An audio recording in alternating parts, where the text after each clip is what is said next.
ये आकाशवाणी जयपुर अजमेर है। अब आप ऋतिका गुप्ता से सवाईमाधोपुर जिले की चिट्ठी सुनिए।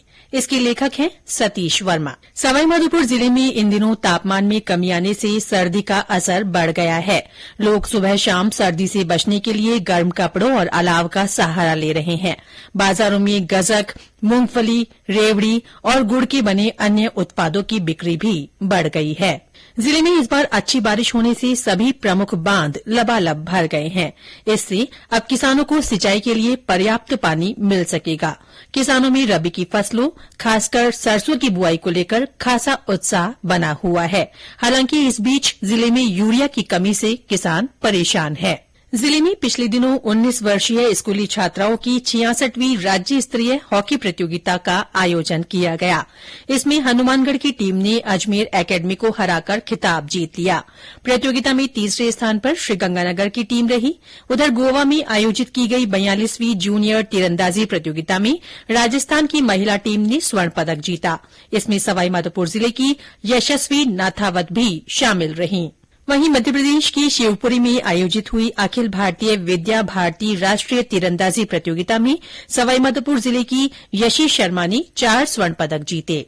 जिले के रणथंभौर राष्ट्रीय बाघ अभ्यारण्य में काफी संख्या में इन दिनों सैलानी आ रहे हैं। हाल ही में पूर्व क्रिकेटर और भारत रत्न से सम्मानित सचिन तेंदुलकर परिवार सहित 3 दिन की यात्रा पर आए।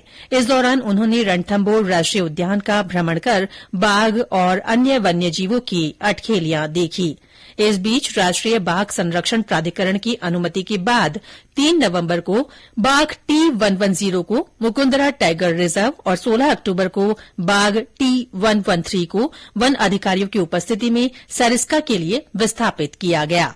सूचना एवं प्रसारण मंत्रालय के केंद्रीय संचार ब्यूरो की ओर से जिले के बाडोलास गांव में केंद्र सरकार के 8 साल सेवा सुशासन गरीबी उत्थान और स्वच्छ भारत 2.0 जन जागरूकता कार्यक्रम का आयोजन किया गया।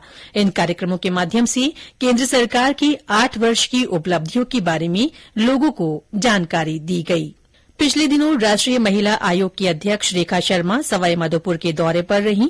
उन्होंने शहर की विनोबा बस्ती का निरीक्षण किया। श्रीमती शर्मा ने पुलिस अधीक्षक और महिला थाना प्रभारी को देह व्यापार और मानव तस्करी की आशंका जताते हुए बस्ती का सर्वे करने और बालिकाओं का डीएनए टेस्ट करवाने के निर्देश दिए। राष्ट्रीय महिला आयोग की अध्यक्ष के दौरे के बाद हरकत में आए पुलिस और प्रशासन ने 4 नवंबर को विनोबा बस्ती में और 5 नवंबर को चौथ का बरवाड़ा के आदलवाड़ा गांव की किशोर बस्ती में रोशनी सामाजिक उत्थान कार्यक्रम आयोजित किया। इस दौरान पुलिस प्रशासन और समाजसेवी संगठनों की ओर से सरकार की विभिन्न जन कल्याणकारी योजनाओं की जानकारी दी गई। साथ ही बस्ती के लोगों से मुख्यधारा में जुड़ने की अपील की गई। सवाईमाधोपुर में पिछले दिनों राष्ट्रीय लोक अदालत का आयोजन किया गया। इस दौरान जिला मुख्यालय सहित विभिन्न तालुकाओं पर 9 बेंचों के माध्यम से 52,962 मामलों का राजीनामा के जरिए निस्तारण किया गया। जिले में दीपोत्सव पर्व पारंपरिक श्रद्धा भाव और हर्षोल्लास के साथ मनाया गया। इस अवसर पर रेलवे स्टेशन और सरकारी भवनों तथा चौराहों को आजादी का अमृत महोत्सव की तर्ज पर तिरंगा रोशनी से सजाया गया। रणथंभौर रोड स्थित होटलों और बाजारों में भी लोगों ने बढ़ चढ़कर सजावट की। लौह पुरूष सरदार वल्लभ भाई पटेल की जयंती राष्ट्रीय एकता दिवस के रूप में मनाई गई। इस अवसर पर नेहरू युवा केंद्र और जिला प्रशासन की ओर से एकता दौड़ रन फॉर यूनिटी का आयोजन किया गया। सरकारी कार्यालयों में राष्ट्रीय एकता की शपथ दिलवाई गई। जिले में देश के पहले प्रधानमंत्री पंडित जवाहर लाल नेहरू की जयंती बाल दिवस के रूप में मनाई गई। इस मौके पर शिक्षण संस्थानों में कई कार्यक्रम आयोजित किए गए। सवाईमाधोपुर के सूरवाल गांव में मार्च 2011 में थानाधिकारी फूल मोहम्मद की हत्या के मामले में अनुसूचित जाति जनजाति अत्याचार निवारण न्यायालय ने फैसला सुनाया।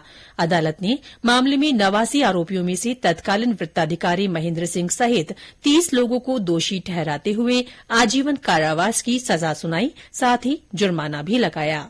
सवाईमाधोपुर विधायक दानिश अबरार ने पिछले दिनों शहर में जनता क्लिनिक का उद्घाटन किया।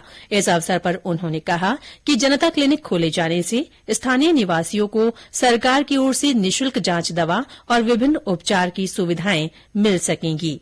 इसी के साथ सवाईमाधोपुर जिले की चिट्ठी समाप्त हुई।